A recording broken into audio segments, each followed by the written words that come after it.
اليوم جايب لكم اول مطعم يقدم الطابون اللحم والدجاج في المملكه، وبمناسبه اليوم الوطني السعودي منزل لكم عروض على الشاورما ب5 ريال لحم او دجاج، اللي مستمره معنا من يوم 21 لغايه 24 سبتمبر. خربوها طابونه ومقلوبه، شاورما لحم ولا دجاج ب5 ريال. وجميع انواع خبز الشاورما متوفره عندهم، الصامولي ولا الخبز العراقي اللي يسووه عندهم، وخبز الصاج، وطبعا عيش البرجر. الخبز العراقي ولا خبز الطابونه بيخبز عندهم طازه، ومميزين بالطابونه في الدجاج وفي اللحمه. خلينا نشوف اللحمه ايش مكوناتها. يقول اللحمه فريش وفلفل رومي، وكمان معاه طماطم على الجريل مشويه، وسعرها بدل 13 ريال صارت ب 10 ريال.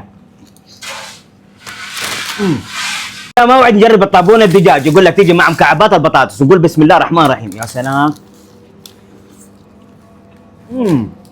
الطابونه الدجاج كان سعره ب9 ريال والان 7 ريال بس. والبطاطس المبهره مع الصوصات صارت ب5 ريال الان. وعندهم باربيكيو صوص وتقدر تطلبوه لحاله. ولا تنسوا تختموها من عندهم بعصير المانجا الفريش اللي مو راضي ينفك. فريش ب5 ريال.